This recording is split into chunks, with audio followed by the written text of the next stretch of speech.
Give an yes, example. right. That might be helpful for me.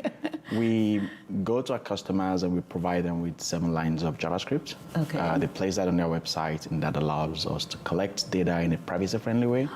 And we're able to take that data, store it while complying with data privacy laws, and make sure that the way data is used on the internet is in compliance, and just making sure that we secure user data on the internet. All right. So it's almost like a safety net for users. There's a huge safety piece to it. Yes. All right. In another way too, we're building or we're rebuilding that relationship that has been breached between users and companies.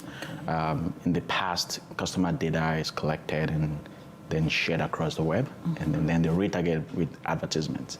With our solution, we're making sure that we replace that process where we're collecting the data and making sure it stays primarily between customers and the companies they trust.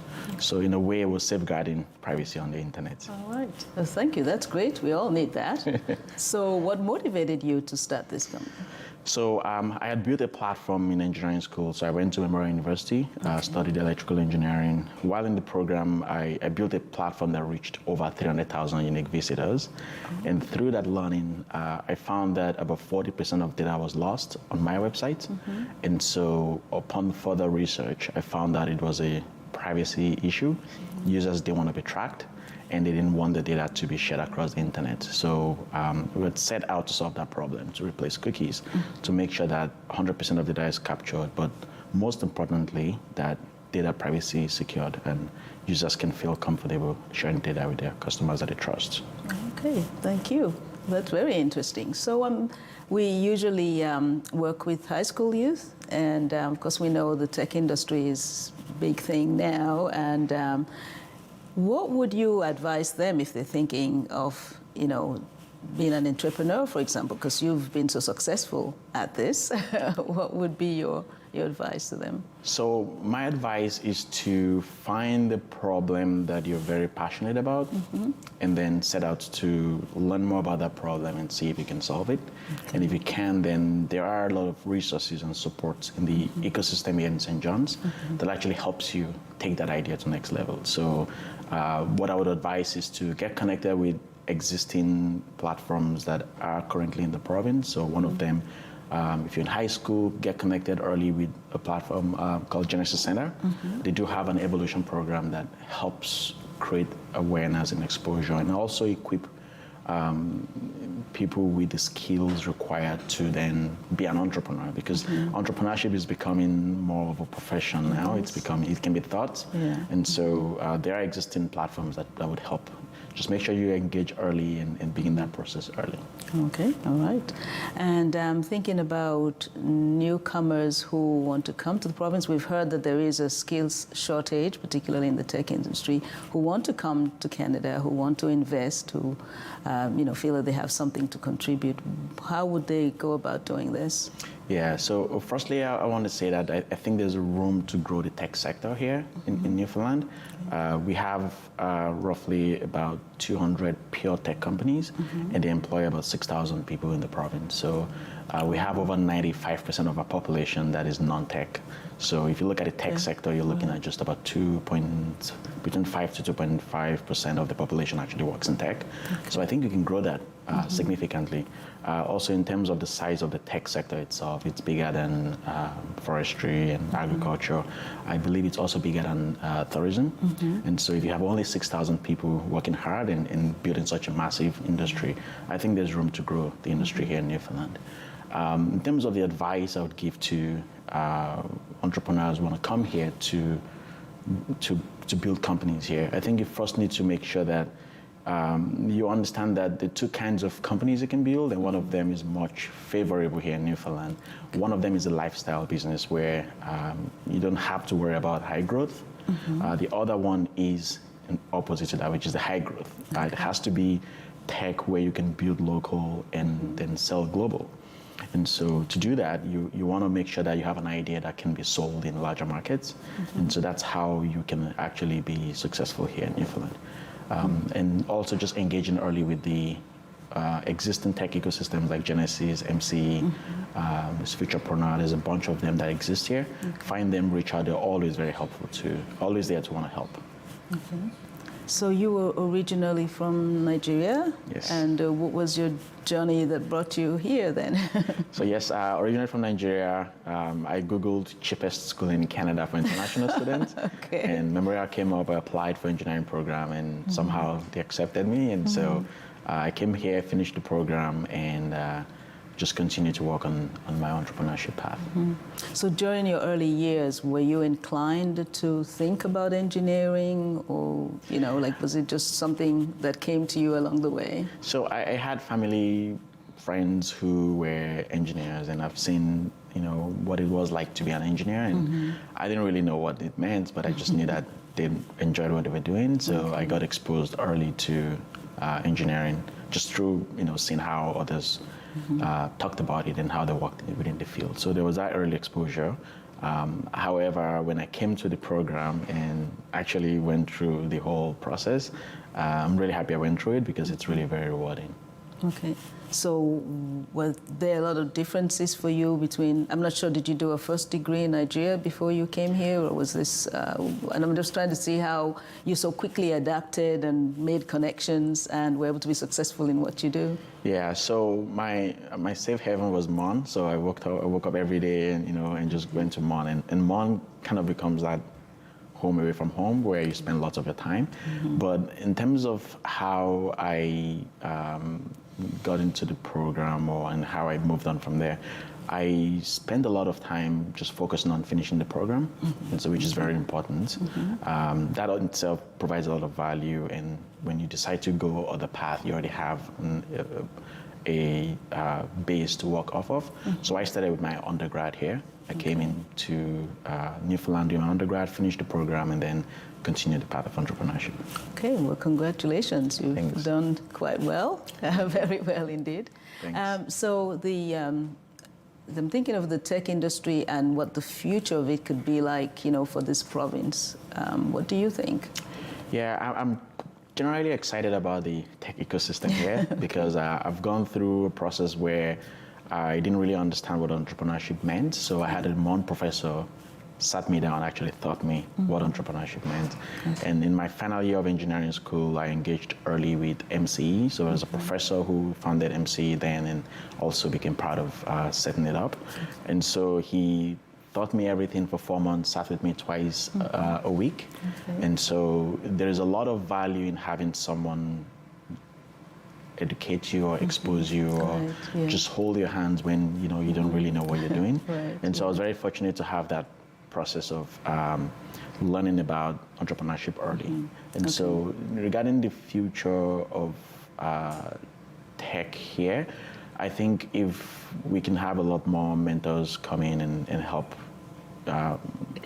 people be really understand what entrepreneurship is, I think there's a big future here in growing the tech industry. We sort of need to encourage people to invest in the province and in the industry. Yes. So one of it is I think there needs to be a lot more awareness. So there needs to be a lot more helping people understand that tech is not just about writing code. Because sometimes people hear tech and teachers zone out and say, "Oh, I don't know how to write code." But you really don't know how. You don't need to be able to write code. You just need to be very open to exploring and finding a meaningful problem that can then solve global problems. And so if you can find that problem, then you can hire smart developers to come in and write a code. So you don't have to be, but I think that awareness is very important to help people understand what entrepreneurship really is, and then making sure that they understand that there's a lot of support that exists here that can help take that idea to the next level. And I think it's finding out where these supports are for someone coming newly, right? Well, you had the connection with MUN, Memorial University, but for someone who's coming in, they would need to know where to go and who to see, how they can pursue those goals. Yes, and that's one of the biggest challenge, right? When I started, I didn't have any network, so only just had my professors who spent 5 years with them, and it was more about just solving engineering problems.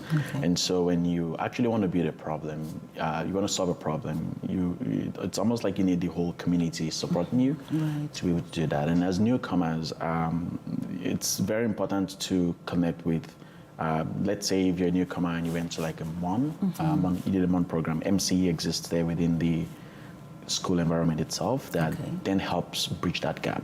So there's a lot of work being done in that center to help internationals, newcomers who have gone to MON and wants to, make that transition to building a company. If you don't already, if you're not part of MON, then there's Genesis Center there that is always open to help the general. So the key piece is just reach out. People are generally willing to help and support. Right. And what about your adjustment to the province itself, which I think is very different from where you grew up? Yeah. So when I was, and that's a very big point, when I was coming from Nigeria, my dad told me to always cover my ears because if snow touches it, it's going to fall off. That's a good one. I still touch it every now and then to make sure it's there when it's cold. But I think adjusting was not too difficult for me. I came at a very young age. People generally smile. When you walk on the streets, people are generally very open and willing to help. So it's a really good place to come and settle and live a meaningful life. Well, thank you so much. I know you're such a busy person and you've been so successful, and I really appreciate you taking the time to be with us today. Thank you. Thank you very much. Thanks for having me. You're very welcome. And Sharing Our Cultures, we'll be right back.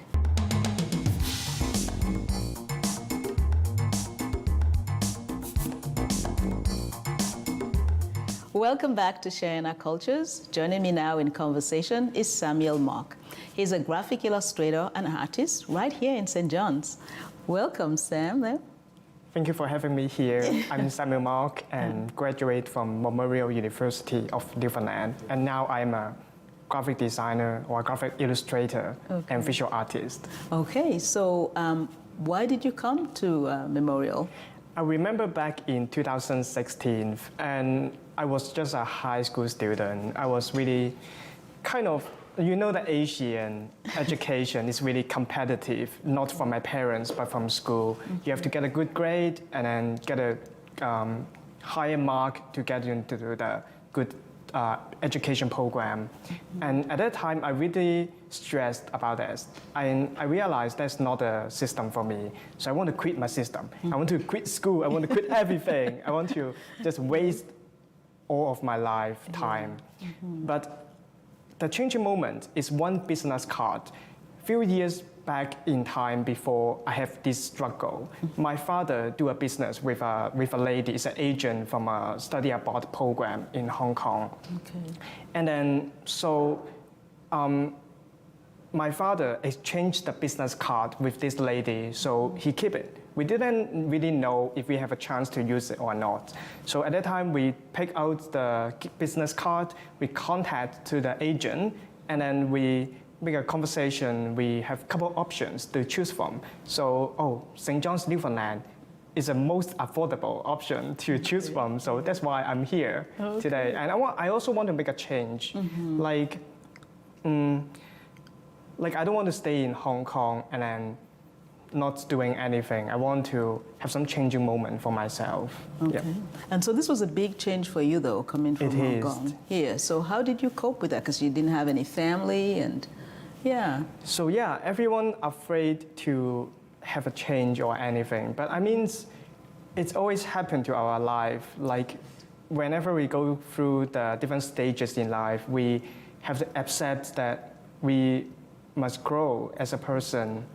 So I grew through all of that, and then realizing the most important thing is self-confidence. You have to be confident to yourself so that people can trust you, can work with you. Right.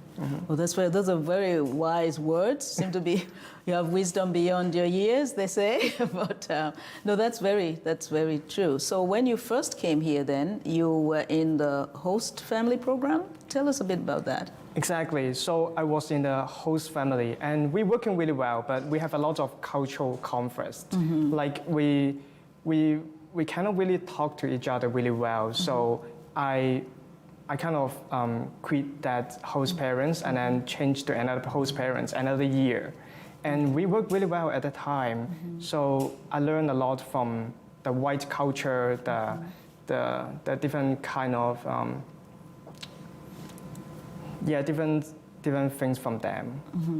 Okay, so when you first came, or when you came here, what helped you was that you had a host family, right? Yeah. So the host family program is what is part of your coming to Canada. So this agent that you got the business card from Right.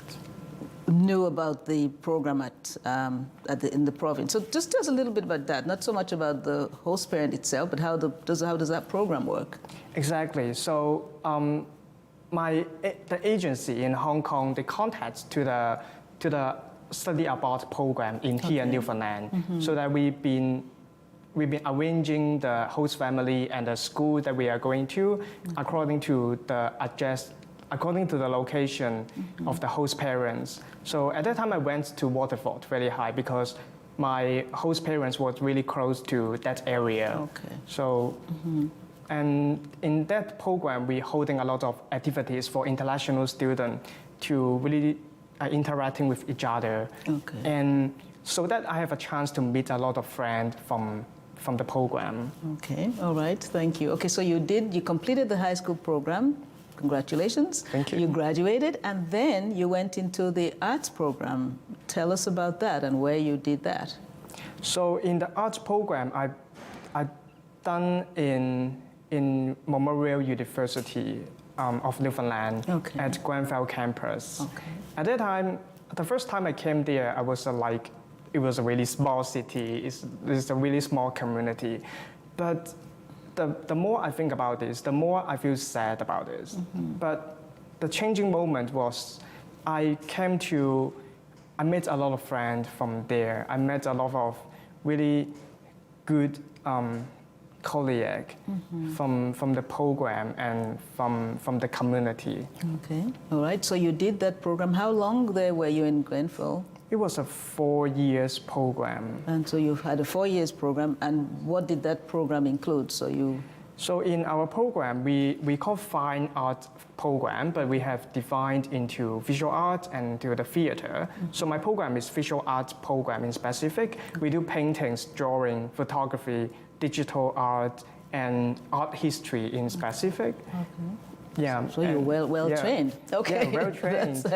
We cover a lot of stuff. Okay. Yeah. But then you still saw the need to go to Japan. Yeah. So Exactly. How did that happen? So I learned a lot from Japan, actually. I like the food, I like the lifestyles, I like the fashion, Asian fashion. It's really fantastic. Oh my God.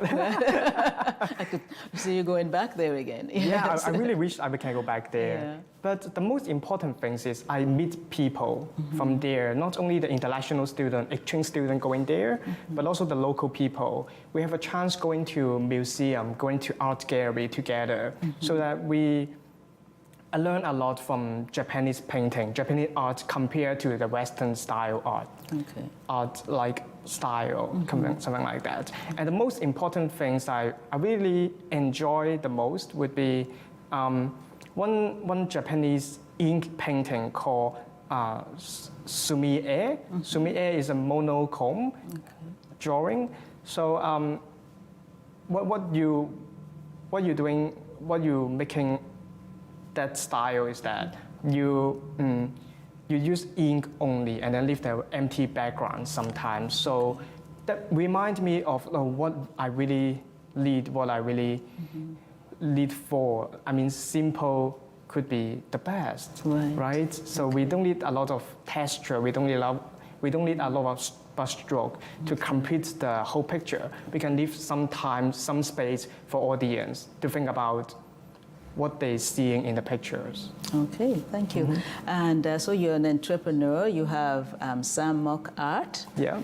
Tell me how that's been going and what you do and what's your main focus or your passion. Right. Yeah. So I have a professional website called samuelmockart.com. Okay. And it is a really beginning point for myself. I developed a website myself, and then I put all my artwork onto the website, and I took commission sometimes, and I finished a couple projects already. Some clients come to me and they say, "Oh, I read your website and I really like your art style. Can we have a conversation about is there any chance for collaboration?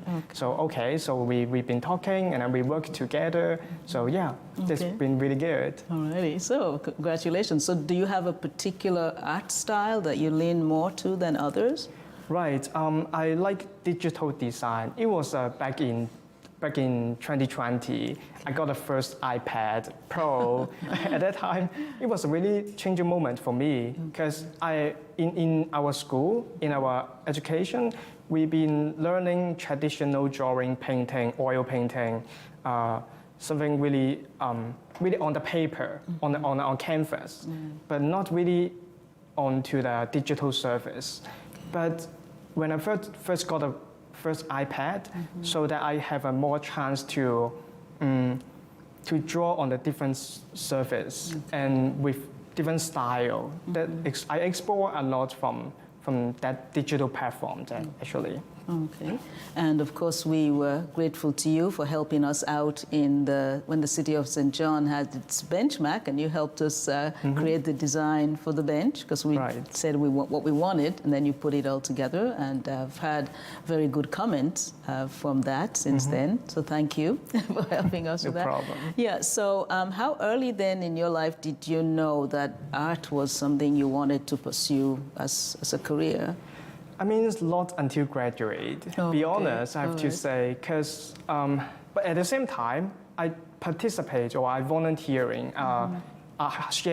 sharing our culture, high school events, and then we have a chance to featuring what is most valuable for Hong Kong. And at that time, we choose the theme is the Hong Kong comics book. So what we do is to draw the dot line of the comics character by hand, so that the senior high school student come to us. The junior high school student come to us, so we can give it the little piece of drawing to them. So I think the most happiest moment is to see their smiley face when they're receiving the little piece of drawing. So I have a thought that I want to give something to the next generation. Right. And your art is always giving, whatever you do, it's giving. And it's all interaction. It's interaction, right, yes. Okay, so what would you advise some of these young people, others who are thinking, well, I mean, I'm good at art, but what can I do and how can I improve? Like, what are some ideas you can give them? So let's say you have a really good artistic skills, and the next step you should do would be your curiosity. Like you have to be curious about the world, because if you are not curious about the people around you, the society, and your families even, that you will never make good art. Because people love to listening story. They love to listen the story behind your art. For example, you make a really beautiful flower paintings, but there's no content inside the painting, so that the customer will not come to you. Okay, so what is it that's specific about your own art? What's the area of it that you most enjoy doing?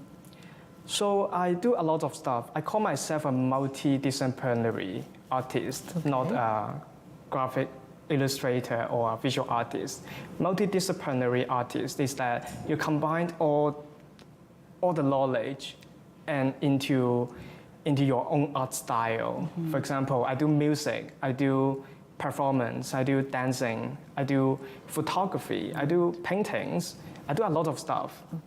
But I like the most would be light painting, what we call long exposure photography. Is that you use the light source that you can draw on the screen surface, that you can make a light drawing by that. And hopefully we'll get to see some of those that you've done. Okay, and so you're hoping that you'll stay here in St. John's and continue your work and your career?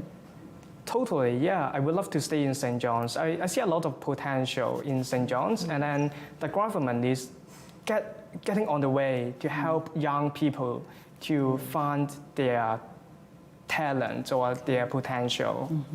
Okay, well, thank you very much. It's been a pleasure having you and learning more. Thank you for having me today. Yes, you're welcome. Sharing Our Cultures will be right back.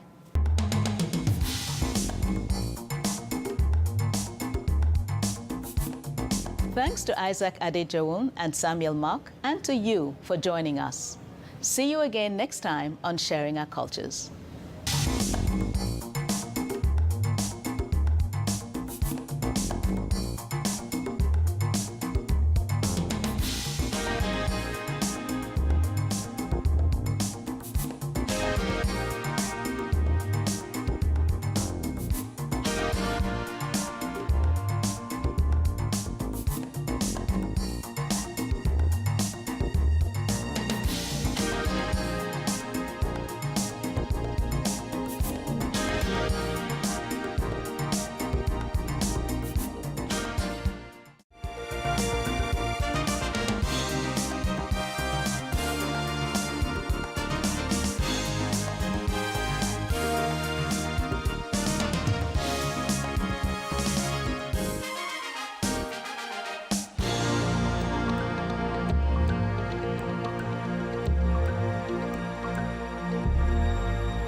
If you want convenience, Marie's Mini Mart is here for you. A one-stop shop for a variety of products, home-style breads, sandwiches, plus check out our freshly baked artisan breads and single-serve desserts exclusively at our in-store bakery on Frecker Drive. With 25 locations, wherever you go, there we are. If you have a comment about this program, we'd love to hear it. Email or call us, or send us your feedback through social media. Have you heard of next week's spelling bee? Well, I think you should sign up for it. You good, girl? I'm good. You good? Yeah. You be good. You have to think, young brother, about your future. Things are gonna be different, I promise. I'm not running. I'm choosing. That's what family's for. You gotta stick together, right? Right. Oh, I'll always be the Herod King.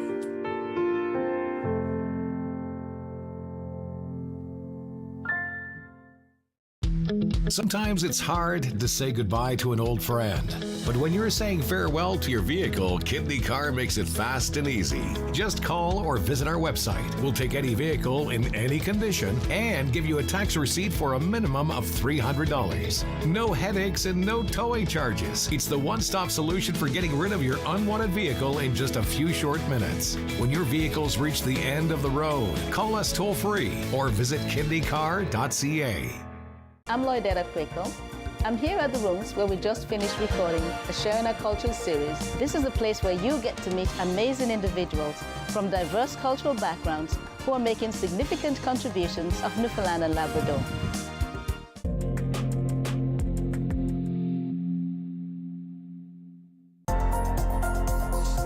The following program is brought to you by Rogers Anyplace TV. Enjoy exclusive content for free. Visit RogersAnyplaceTV.com.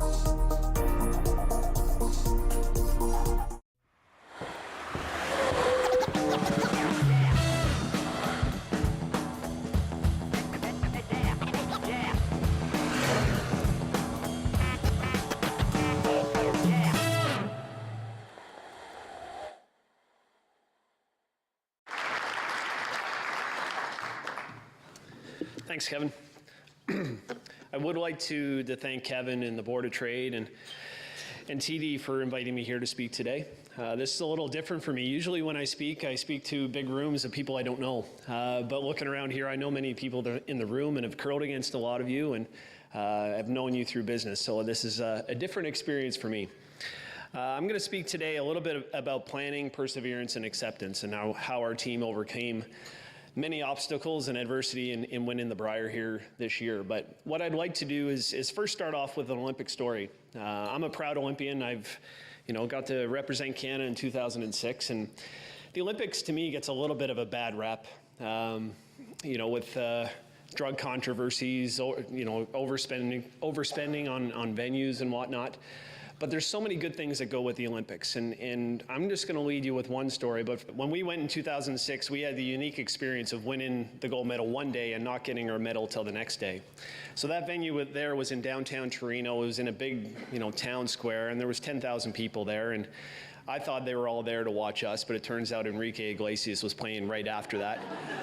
But, and actually, I'll jump into another story. I seen one person in the middle of the crowd just kind of waving and dancing and jumping up and down. It turns out it was actually Bob Cole, so that was kind of cool. But After we leave that venue, we obviously go and have a real good party. We go to Canada House, which is a house in downtown Torino that was meant for Canadian families, Olympians, to go and celebrate or relax or just hang out.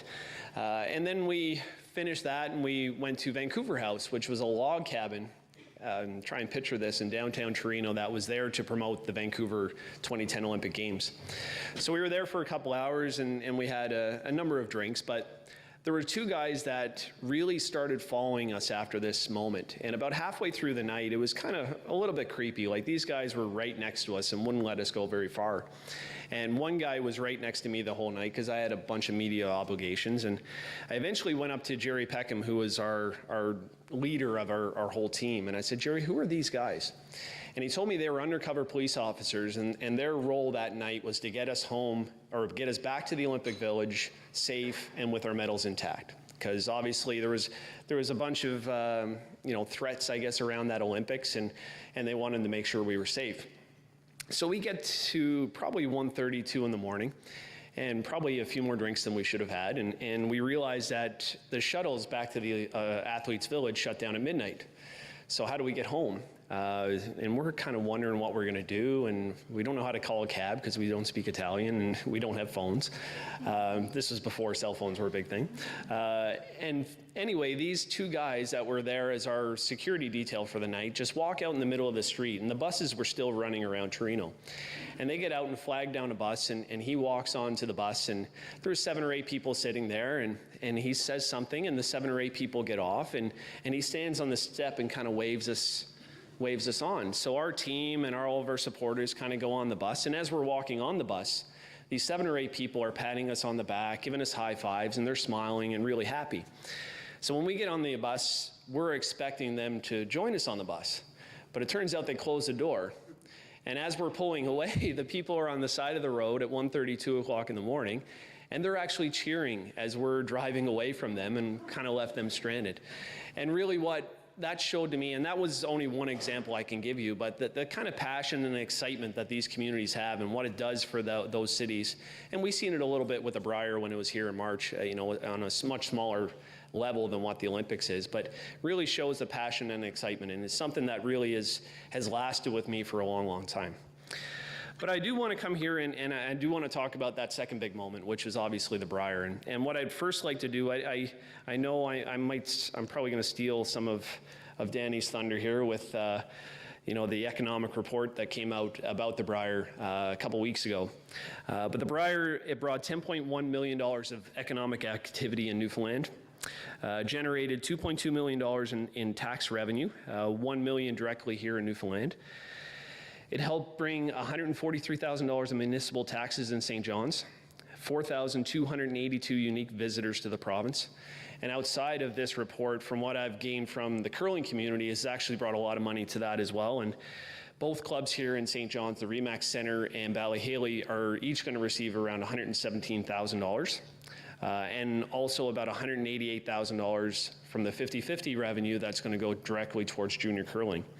And finally, the Newfoundland Labrador Curling Association should get around $150,000. So that's a total of over $560,000 that's going to go towards curling in this province, which is absolutely incredible. And I can remember the night before we were going to play in the final, and I go and do my media scrum, and they kind of asked how I was feeling, and obviously I was nervous, but I said it was a success no matter what. If we had lost that game, it was going to be a success, and obviously the results here show that it was a success, and something that I'm very proud of. To bring, over $500,000 to the curling community, it's pretty incredible. We really got off to a pretty good start that week, and surprisingly so when we played Alberta. I think we curled 94% as a team, and it really made us feel pretty good about ourselves. And we thought, okay, we can overcome all these nerves, and we could play pretty good. But then our second game, we played Manitoba, and I had a reoccurrence of a hip and groin issue that came out during that game, which was a little bit scary because it got to the point where we didn't know if I was going to make it through the week. Fortunately, we had a good plan in place to overcome that, but we go on and we win our next game, and then all of a sudden we come against the Northwest Territories. And the Northwest Territories, they're a good team, but they're a team that we should beat. We're the #1 ranked team in the world. We should beat them, but we go out and we play just awful. And our coach came up to us after we had won the Brier, and I'm really glad he didn't tell me this before we actually played in the final, but he said there's been no team to ever win the Brier that had lost a game to the Northwest Territories. So I was shocked, because if he told me that at any point before that, it wouldn't have been good. But anyway, we played that game, and in curling, the skip has a very unique perspective, because you can kind of see your team and how they're working. I guess it's probably similar to a goalie in hockey. You can see how they're interacting, how their body language is, and I noticed something in the Northwest Territories game that was a little bit worrisome for me, that, the guys weren't really, we'd miss a shot and there was kind of no reaction. It was kind of like very stoic. We'd make a shot, and again, it was very stoic. Like, it was just kind of like, yeah, we meant to do that. And it was really odd to me, because our team is, I feel we're an engaging team, and when we make some shots, we smile, we interact with each other, with the other teams, with the fans. When we miss, there's sometimes a swear word, and sometimes a little broom tap, but at least we get that emotion out. And I seen that it wasn't the same way. And also, our attention to detail wasn't nearly as sharp as what it usually is. So after that game, I called a team meeting, and for the first time in our team, we've been together 4 years, and Jeff and Brett and I have been together, I think, 7 years, and obviously go back before that, Mark and I were together for forever. And it was the first time I really remember us kind of getting heated in any kind of team interaction. And really what came out of it was, as I said, like, there was no emotion being showed. Like, we were bottling everything up inside, and we were so nervous and so stressed, and had so much anxiety that we had to let it go. We had to get it out, and we had to focus on the little things that we needed to do. And it all came to a head, and that was our strategy going forward. When we left that room, we were going to go out and we were going to pay attention to every detail. We were going to fist pump if we made a good shot. If we missed, we were going to swear, but we were going to cover our mics. That was really the plan. But so we come out of that game, and we're full of and vinegar, and we're playing Northern Ontario and Brad Jacobs, one of the best teams in the world, Olympic gold medalist. And in the sport of curling, the team that gets the hammer in the first end wins over 60% of the time. So the hammer is whoever shoots last in the first end.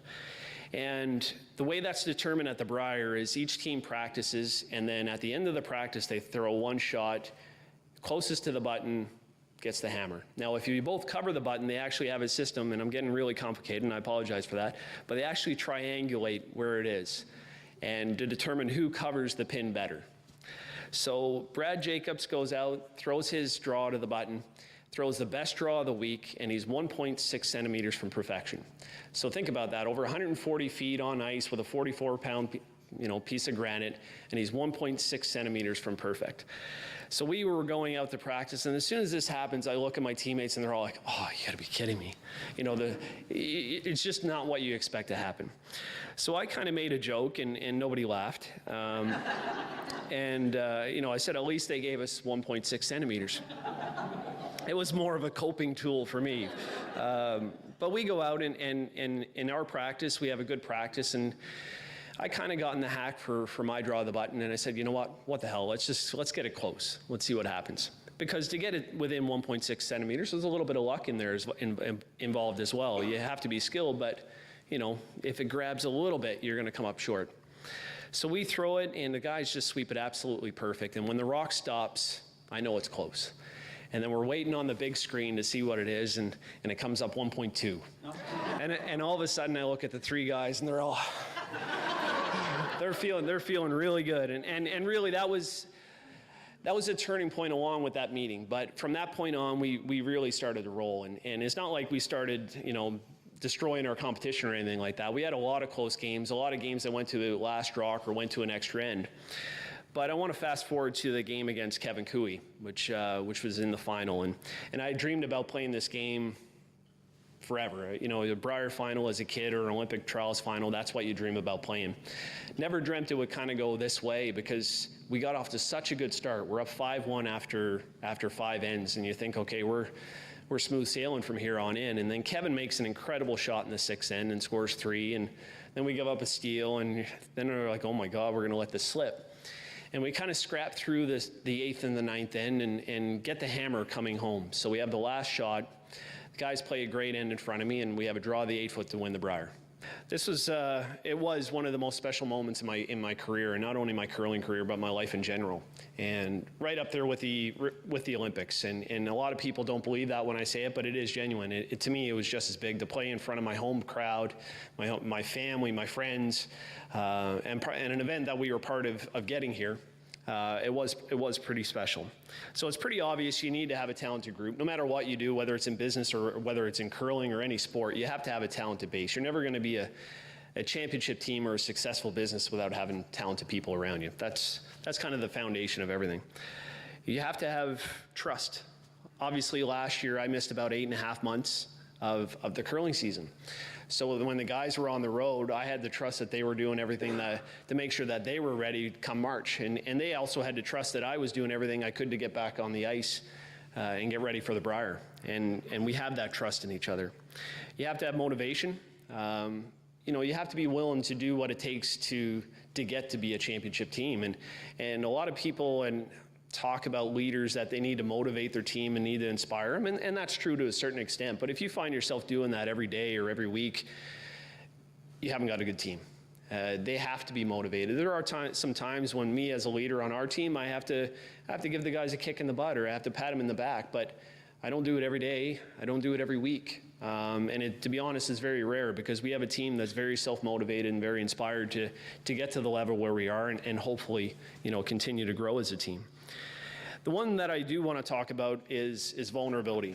And my sports psychologist and I have talked about this a fair bit, and he made a great comment to me, which is so true, and I even feel it now. When you say the word vulnerability, you actually feel pretty vulnerable. Like it's not an easy word to say, and it's not a cool word, and it's a little bit taboo right now in I think our world in general. But it's something that our team really focuses on. And the best way for me to articulate it would be to talk about that meeting after we played Northwest Territories. And I talked about how we wanted to focus on the attention to detail, how we wanted to show the emotion. But really what came out of that was the openness and vulnerability that our team had. When our sports psychologist started working with us, he'd always ask a question and I'd always answer it. And then the guys would, maybe chime in a little bit. And after a while, he said, Brad, I want you to do me a favor. He said, from here on out, I don't want you to answer any questions. I'm like, well, what do you mean? He's like, let the other guys speak and you speak last every time. So that's what we do.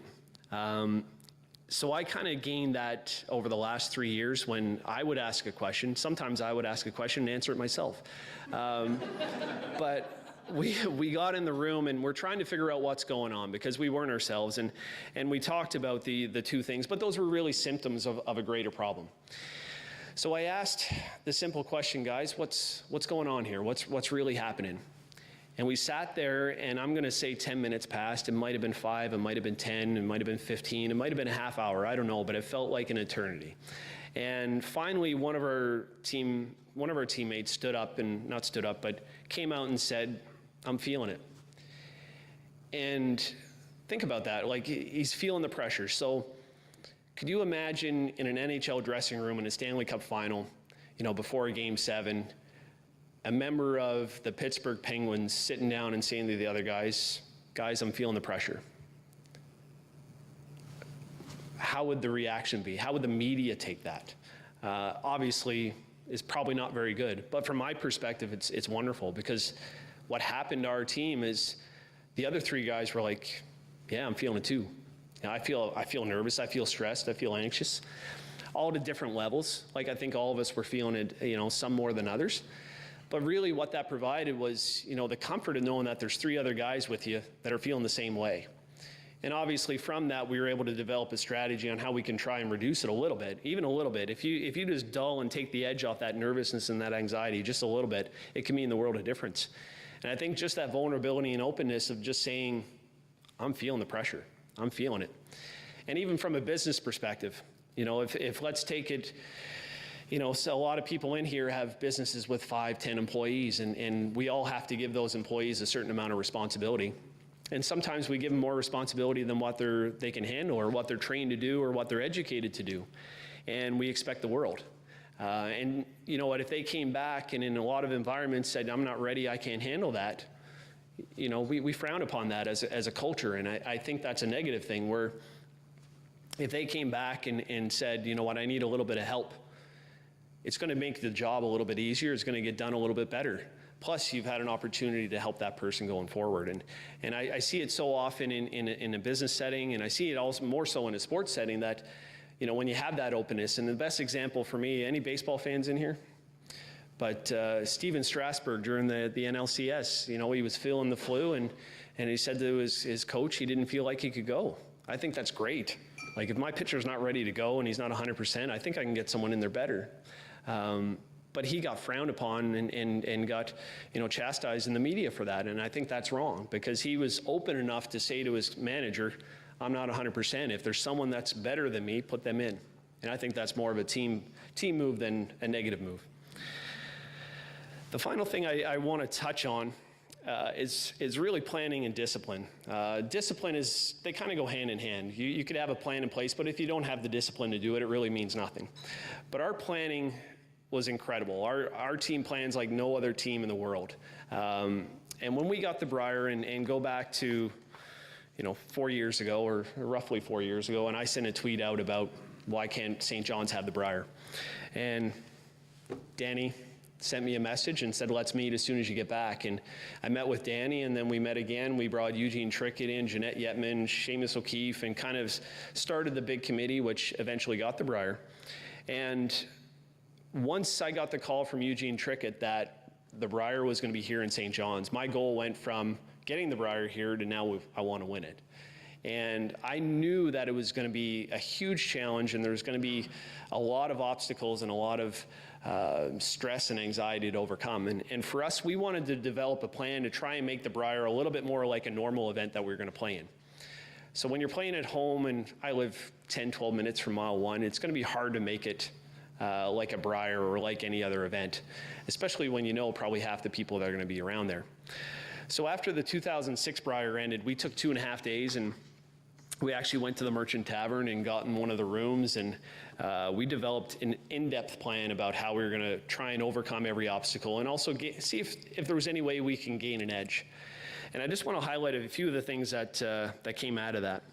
One, we got the locker room, the Ice Caps locker room, which was a huge component of our success, because they actually had physio tables in there, which going back to Jeff's situation and my situation, we had our physiotherapist and massage therapist from Therapeutic Services, I'll give them a plug.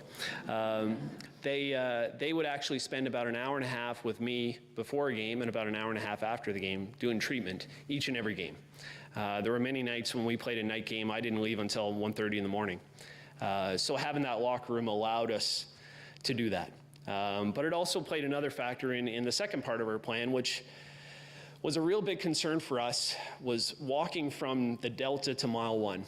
And that sounds so minute, but it's actually a big thing, because we're staying at the Delta for the whole week of the Brier, trying to make it like a normal curling event. But for those of you that have done that walk, it's just a pedway, and the pedway's maybe, 6 feet wide. All the fans are doing that same walk. And we're trying to go to a game and stick to our routine and be on time and you know, be focused. And us as Newfoundlanders, we're an emotional bunch. And we felt that if we got on a winning streak, that, you know, they would be planning our parade, much like the Toronto Maple Leafs. And if we had lost a game, say the Northwest Territories game, it would have been the end of the world. And you'd have people coming up and say, oh, I'm sorry you lost that game. And all that emotion that these people have, which is good and some bad, would be transferred onto us. So we wanted to avoid that as much as possible. So that walk, as small as it seemed, played a big part. So we actually went down a couple weeks before the Brier and kind of looked at different scenarios, and we were thinking we were going to go down underneath the Delta and drive around to mile one, and we're like, guys, this is getting a little bit complicated. But once we actually got the locker room, for the Ice Caps locker room, it allowed us the freedom. We would actually go about 2/3 of the way through the previous game.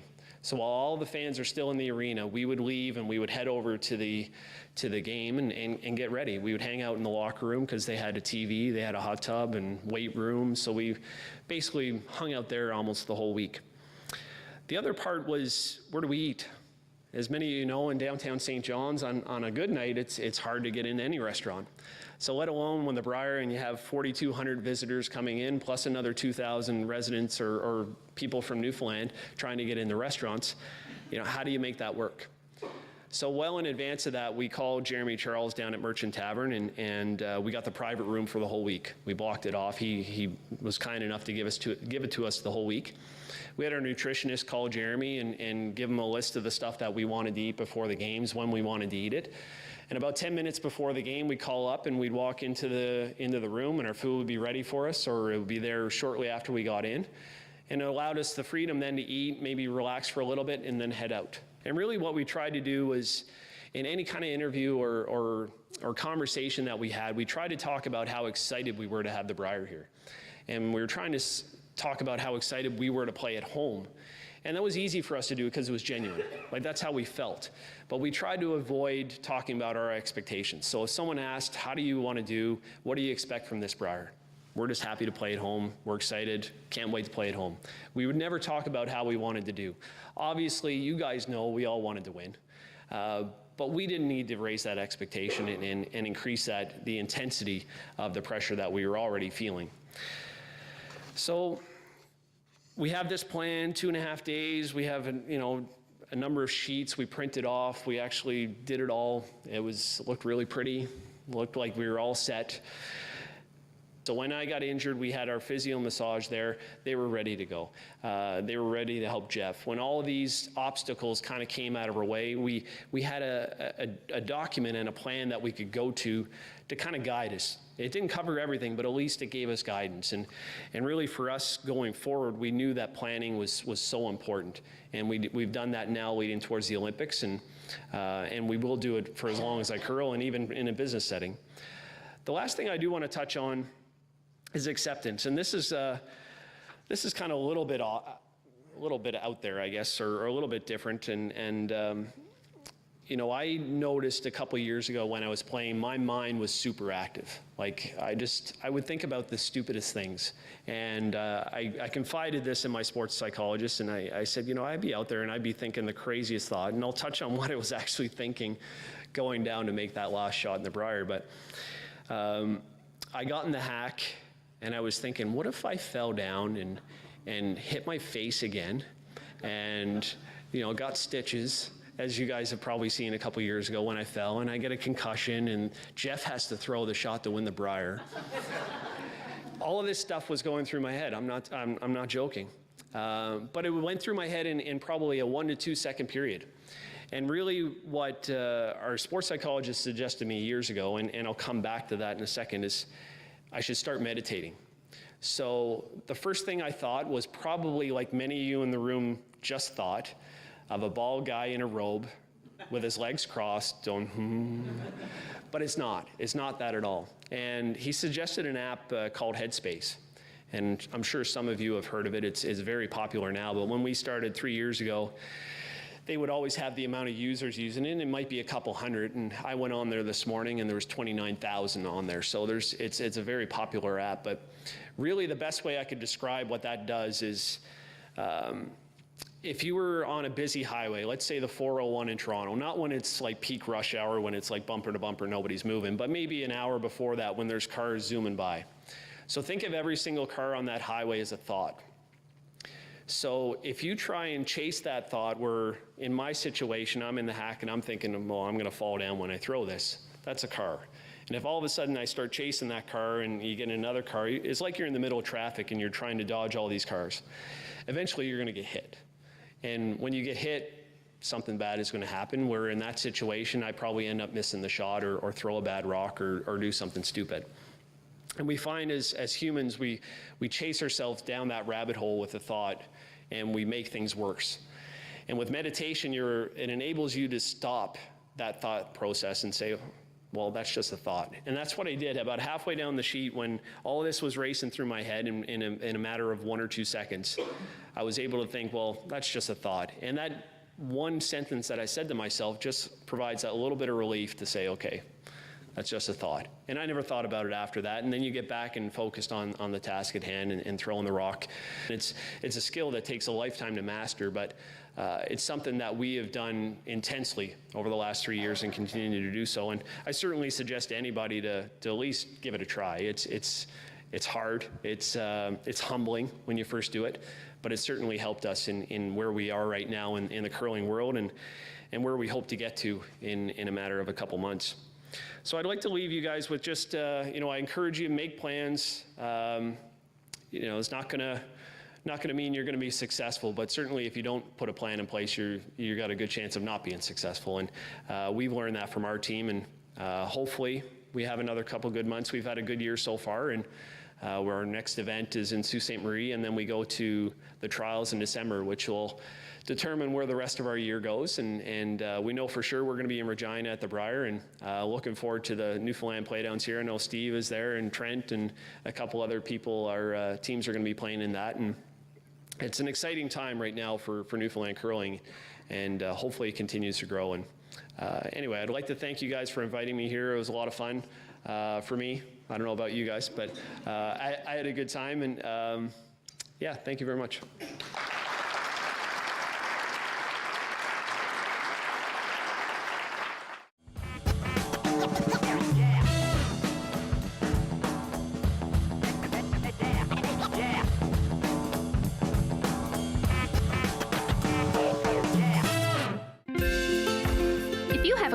About this program, we'd love to hear it.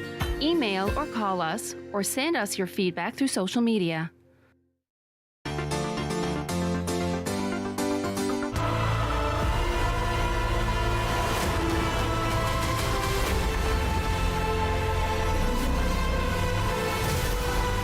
You can't protect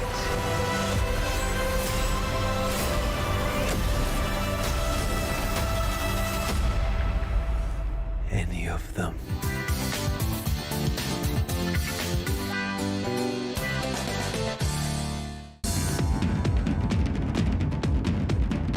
Hey everybody, how are you doing? It's your boy DC, Thursday night host of Rogers Out of the Fog.